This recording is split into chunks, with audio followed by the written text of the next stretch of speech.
You're listening to Win-Win, an entrepreneurial community with your host, Ben Wolf.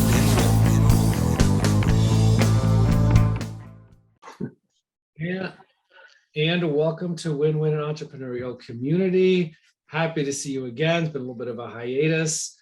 I can't wait to speak with my guest today about the difference between a CFO, a fractional CFO, and a fractional COO, from somebody who's been doing both. Ask you guys to pause this for a second, leave a review, follow, comment, whatever it is that they allow you to do on the platform on which you are watching or listening to this. And without further ado, I want to get into introducing our guest today, who is a fractional CFO with the Imperial Advisory Group, which is a fractional CFO firm that belongs to and is a vetted member of the Fractional Leadership Organization. Our guest today has previously served as both a COO and CFO at a variety of small and mid-sized businesses. You can learn more about his company at imperialgrp.com. That's imperialgrp.com, like Imperial Group, but without some of the vowels, imperialgrp.com. I give you Jim Altieri. Welcome, Jim. Thank you. Hope you're having a great day. I'd like to say hello to all of your all the folks out there that are tuning in. Thank you for having me, and thank you for sharing your audience with me. I appreciate that. My pleasure. My pleasure. I want to ask you to start off, if you could give us a quick context, like under 2 minutes, like a quick background into like how you got into this, like how, talking about this whole distinction between when somebody needs a fractional COO versus CFO. Like what kind of, like a 2 minute context and background on how we get to be talking about this today? Well, that's a great question, and it's kind of interesting. I grew up in Rhode Island, and I would come out of a blue collar family, and I was the first family member to go to college. And when all of that was happening, this was a long time ago, the world was a different place, and I didn't even know there was a such thing as fractional anything. I thought you got a job and you went and did it. Right. But I went into the Marine Corps. I got out of the Marine Corps. I went to college, and I got involved in some interesting companies. Like I started out with Lockheed Corporation, which because I figured getting out of the service, going to Lockheed would make sense. And when I found out was that they're extremely inflexible. You really got to change policies and procedures to do anything entrepreneurial. And I'm more of an entrepreneurial, out of the box thinking type of person. And then I went on to Timberland, and I went on to Coach. And Timberland, I actually worked in the factories, and I really got immersed in operations, as well as I was running the financial side of the business as their controller for 9 factories. It was a great place to work. It was in the Dominican Republic. I mean, it was like the Wild West. The whole way the country was back then, it was just a different world than what we grew up with in the United States. And I had traveled to a certain degree, but it was a great eye-opening experience. We're running factories, and we're doing some really interesting stuff for Timberland. Went to Toomey Luggage, went to Coach. Coach, I was there when we went public. We changed the world. I worked with some great CFOs there.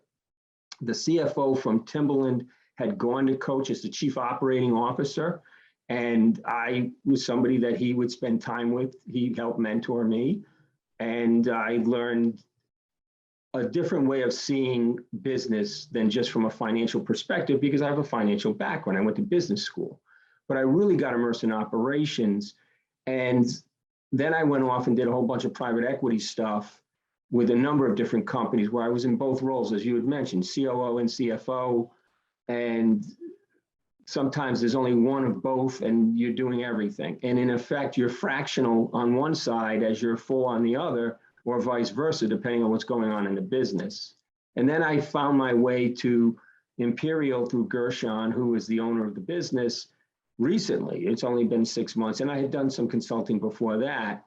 But the idea of being fractional appealed to me because I think there's a lot of value in that model, especially for smaller businesses. So I hope that answers your question. I know, absolutely. Absolutely. The next question I really wanted to know is if you can paint a picture of like the kind of issues, problems, challenges that business owners might be facing, like before they bring in a COO or CFO, like before they meet you or talk to somebody at Imperial Group or whoever, like what's going on in their lives. I want to make sure people can see themselves in this, you know, in the kind of situations that you come into. What kind of problems and issues are they facing before they come into contact with you guys? So before I answer that specifically, I'd like to just give you a perspective of what I think is really important to businesses in general, which is one of the things I think they lack. And that whether you're a CFO or a COO or both, you can bring to that business from a fractional or part-time basis, however you want to perceive it, or full-time as well. And to me, what I learned working in a lot of these companies was that especially in the factories themselves, or when we were transitioning from factory to sourcing really operational stuff that is really chief operating officer or vice president of operations type things, we have to find a common denominator to translate that, and that's always dollars. Everybody wants to use dollars. So that's where the finance guy comes in. But the finance guy's got to understand what's going on in order to capture that and paint that picture and tell that story through the financial tools that get used in any company, whether it's budgets and forecasts or variance analysis or doing pie charts and all the other good things that we do. But there's a way to paint that picture. And I think there's as much art as there is in science in how that gets chosen to be done, because the way you communicate that is super important. And I think that's more on the financial side than it is on the operating side. And I also think that understanding business process, when to implement systems in order to create, and finding the right people, those three things, systems, process, and people, are so important to a business. And the owners of businesses, especially smaller businesses, a lot of these folks, these young men and women, are really good at doing what they do, but they haven't figured out how to delegate and how to let go and find the people that can either provide them with something that they don't already have, which they need, because they don't always know what they need. And on the other side of that is letting go so they can actually create the growth. So if you don't have the processes, the systems, and the people, you're going to hit a wall. And what I find in a lot of the businesses that I'm working with, the smaller ones, is they're already hitting that wall by the time they come and find us. So what does that wall hitting look like? It could be that they thought they were making money and they're actually almost insolvent. And Gershon, the owner of Imperial, tells a great story about one of his former clients that had this situation. But I have seen that as well. They think they're doing well because they've got cash flowing in, but their own growth causes them to become insolvent because they grow at a rate that they can't keep up with, and they can't buy into their inventory, or they have to buy more inventory to support their growth, and they can't afford to do that. And they don't go out and get bank lines, and they're not looking for an investor because they don't know about this stuff. Right. And all of a sudden they wake up one day and they're basically bankrupt. They don't have enough cash to pay payroll, which is a big deal because then your people become upset. Because remember, it's people, process, and systems. That's one example. What's Gershon's story? I can't tell that story effectively. Oh, okay. He's got to be the one, because he'll make you laugh as he's telling it. But it's sad. But comedy is drama over time. So it's sad what happened, but he tells it in a comic way, which makes it interesting. And I just don't have all the facts to be able to do that. No worries. But at the end of the day, I think that issue of not having enough cash keeps rearing its head in a lot of the companies that I've been involved in. I have worked for companies, not even in a fractional capacity, where I have gone in as the COO or the CFO, and they told me that they are fine, that they've got cash, and I get there and they cannot make payroll in less than a month. I mean, I've actually done that. And I've learned how to do distressed bank models and cash flow to get a company out of insolvency when the owners who were investors didn't want to do another raise because they didn't want people to know that their investors to know that they were struggling with cash at the time. Right. So, and then you have to start leveraging your vendors and everybody else and stretching out your accounts payables. But at the end of the day, there's a lot of issues where CEOs, owners of businesses, have a perspective based on information they've been provided, but it isn't always correct. So some of the dynamics that I think need to be in place in some of these businesses are, there's got to be a disciplined approach to understanding what happened in the previous month. And a lot of these smaller businesses don't have the time, they're growing rapidly, and they don't have a person like a COO or CFO that brings a level of discipline to the business, a level of rigor in that the numbers make sense and they're correct. I have looked at so many financial statements and spreadsheets where the information I'm being provided is not directionally correct. It's so far off that a lot of the things that, let's say, an investor would want to look at, gross profit, margin percent, EBITDA, are significantly off. Sometimes in a way that would make it look more lucrative to invest, but in reality, they're never going to be able to achieve those results. Right. And then you also have the issue, I think, with business owners that they believe so much in their business, just like we believe in our children, right?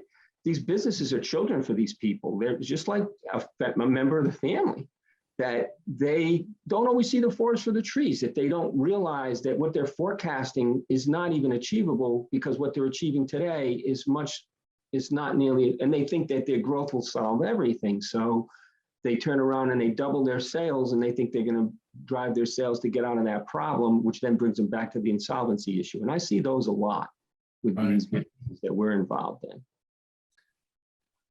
Let me ask you this. One of the things, and you talked about, kind of that interplay between COO and CFO, or maybe both. One thing that's, possibly confusing to me and some people is that the COO or integrator is taking on P&L responsibility, which seems like a financial type of thing. So that can kind of maybe blur the lines sometime. They're responsible to make sure that the business is profitable. So like, how does somebody know if they have a business? How do they know if their biggest need or their first need is with a COO? Is it with a CFO? What exactly is the difference between them? That's a great question. And the answer is terrible. It depends. And well, give us some of the factors. And I will. I'll give you my perspective on that. But and you've been there too, so you kind of understand. It depends on what the industry is and what the business is actually doing, I think, to differentiate between the two. So what I'd like to start with is, let me define what I believe is a traditional COO versus a CFO and what they're involved in the businesses, and then you can easily see the difference. For me, a COO is more operational. They come with an operational background. So let's say that the COO we're talking about doesn't have a background in finance. He's going to go to a big company, or she's going to a large company that's over $500 million, and they're focused solely on operational type issues. They're going to be looking at, first of all, their business isn't necessarily driven by dollars, but dollars are important. They might be driven by transactions, but there's something going on behind those dollars that are driving those dollars. And that's where I think the operational person gets really invested. So a COO's got organizations reporting to them like supply chain, the entire supply chain, operations, which is a part of the supply chain. They've got distribution, they've got scheduling, purchasing, demand planning. They have manufacturing or sourcing or both. When I worked at Coach, we did all of the above, and we were involved in all of that. And we were transitioning from manufacturing in the US and in the Caribbean to outsourcing completely in China, because this was way back around the turn of the century. That makes me sound so old, but it was like 1999, 2000, 2001. And we were transitioning our business to China, but not primarily to save money. It was because the quality of the product was going to be so much better, which really reduced our costs because the rework went down. So operational type folks, chief operating officers, vice presidents of operations, senior VPs of supply chains, the types of people that I spent an awful lot of my time learning from and being around are really driven by those operational things I just described. A CFO, in my mind, is significantly more financially minded. They're dealing with the accounting aspects, and they're talking in a common language, which is called money.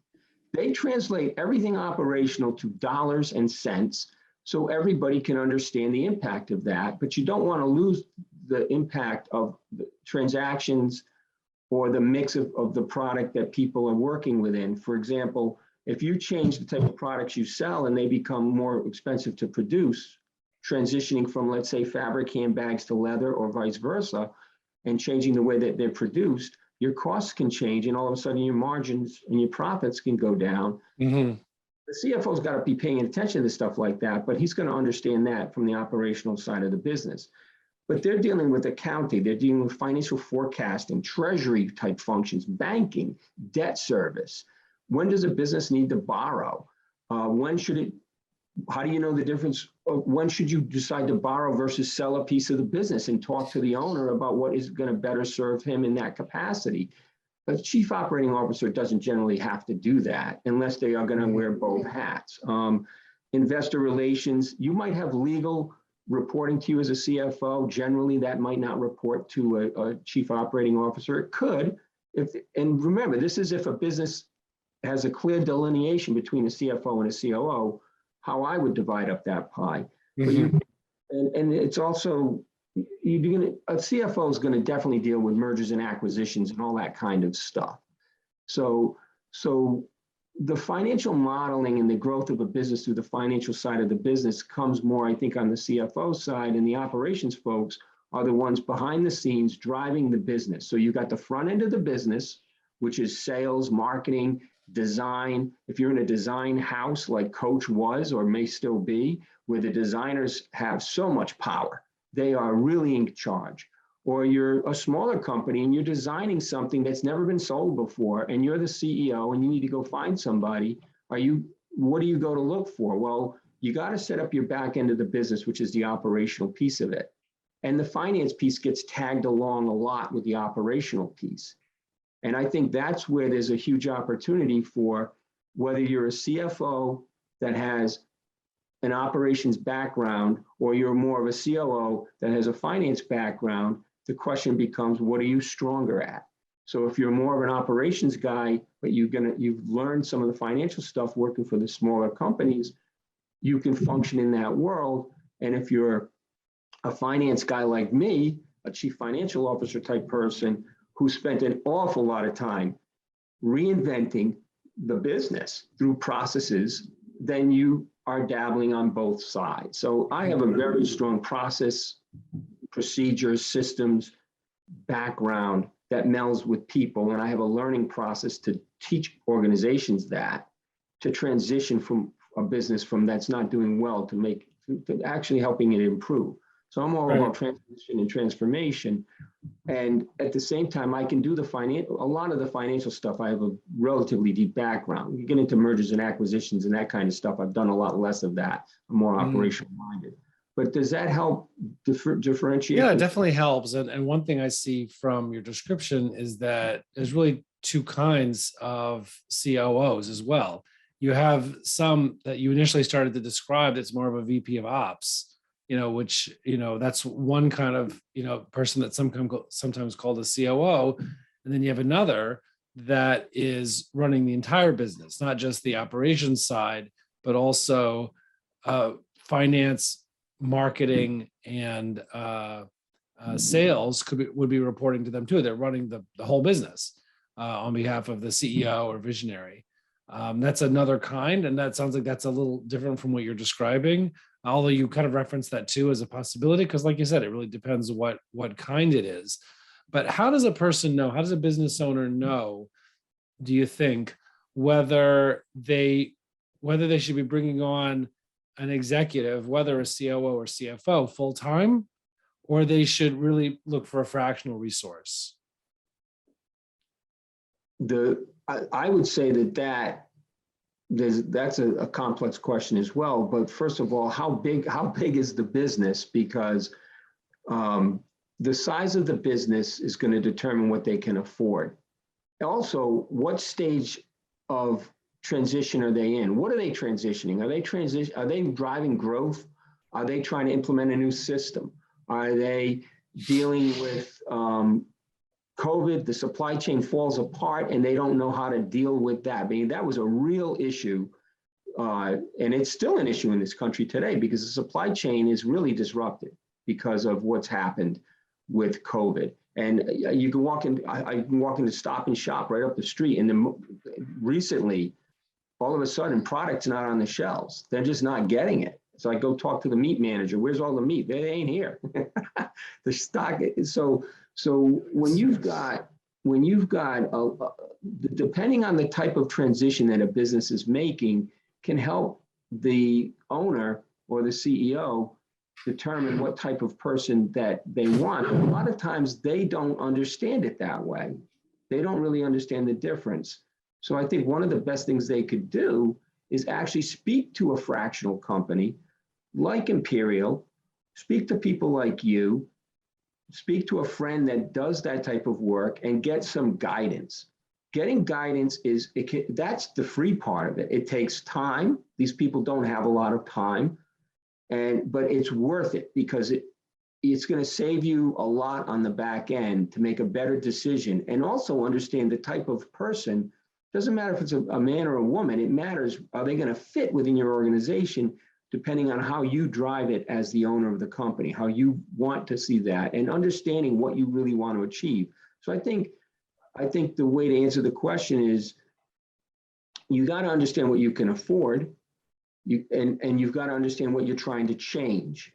And understanding what you're changing and what you can afford can help you make a decision as to whether you need someone who's fractional or full-time, and also whether or not you want someone that's more on the finance side or the operations side, depending on what you're trying to modify. Right. That's a very simplistic boiling down of a very complicated subject of what does each business need? Because right. If a business they invent something new that's never been sold before, and they don't have much of an operational background, and they're out trying to chase venture capital dollars or private equity dollars, they don't need an operational guy. They need a CFO that understands how to set up the back end of the business too. Uh-huh. Perfect example. And if you think that there's a different way to go, you should say, because I love to have the dialogue could be more interactive, because you have been a COO and you've been you've done a lot of the fractional stuff. And I'd love to hear your perspective on that example of intellectual property. It hasn't ever been produced. They got to find out where they're going to make it. That's very important. But they can also get that, but they're really chasing the dollars, like on Shark Tank or something, they're going to need a finance guy to come in to maybe help, or finance gal to help them find their way, because they're not going to get to the operational piece until they can come up with the money anyway. Right. Well, it's a little bit of a chicken and egg issue too, because you have to be able to demonstrate to them that you have the wherewithal within the company to deliver on what they're giving you money to do. So, so it does get a little complicated in that. But the last thing, actually, before we run out of time, that I wanted to get from you is mistakes. Like, what are, so again, so people can see themselves in it. What are some of the biggest finance or operations mistakes that you see people, making, or the business owners are making before, I guess, they get whatever the right, guidance is? What are some of the biggest mistakes that you're seeing, or like the biggest, most glaring issues that people have? The toughest issues to resolve, or some of the transitions that I have had to do, come back to the issue of insolvency. I have worked for a number of companies where I was full-time employed, but they weren't able to give me financial statements because they didn't have any, where they were either private equity backed or they were self-funded. And they didn't realize that a business that I was working for, let's say they had 11 stores in New York City, they had the stores across the country, San Francisco, Chicago, all the big markets. New York, they had 3 or 4 stores, maybe a store in Long Island, something going on in Florida, high-end locations. It's a luxury product. Half their stores are not making money. They don't have a common way of building out storefront. They're on the wrong streets and they're not going to make money. And we're going to have to shut these stores down.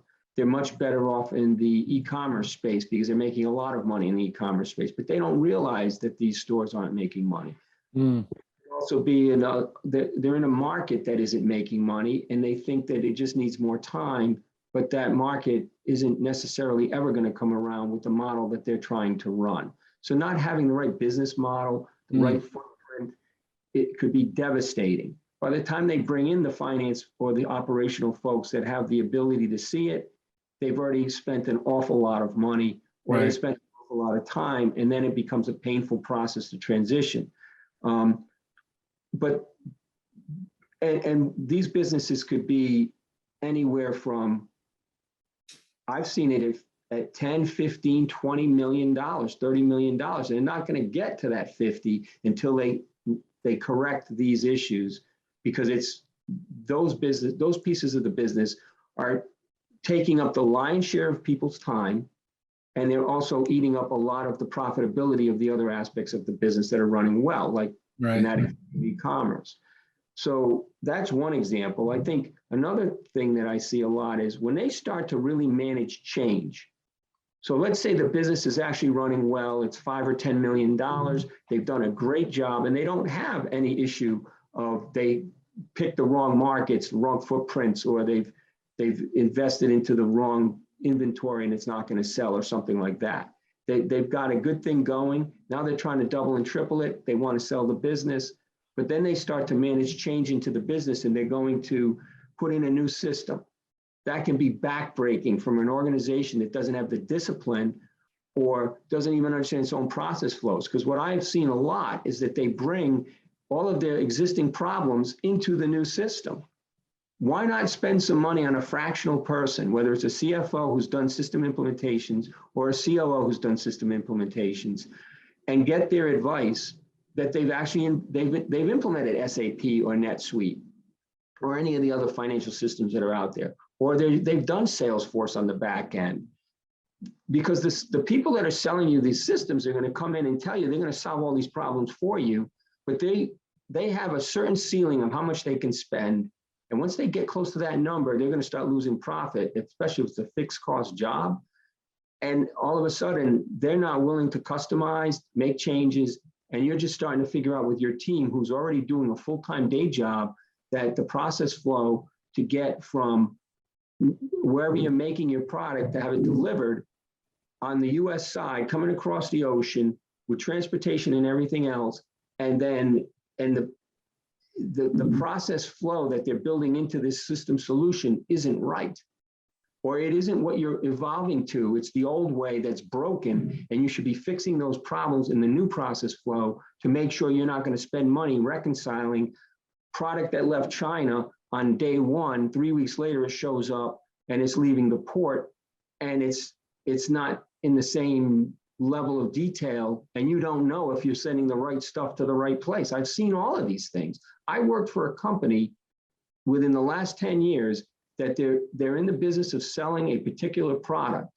And it took me and I'd only been there, they had an insolvency issue. We got through that. We got through the getting the vendors, creating enough capacity. They're growing the business on the front end quickly, and they didn't have enough capacity to produce for that market. For that period of time, they weren't going to have enough capacity. I convinced the factories in China to produce differently, the way we learned to do it at Coach. And I won't get into the boring detail of what that is, but it's new product versus existing, because there's a very different timeline for that.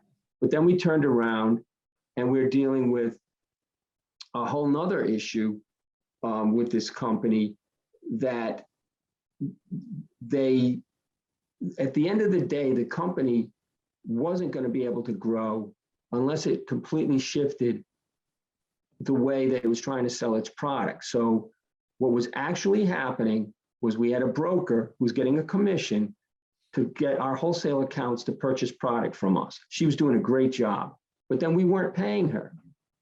The truth of the matter was we weren't shipping the product. Who doesn't ship the product after you've made it and put it in a warehouse?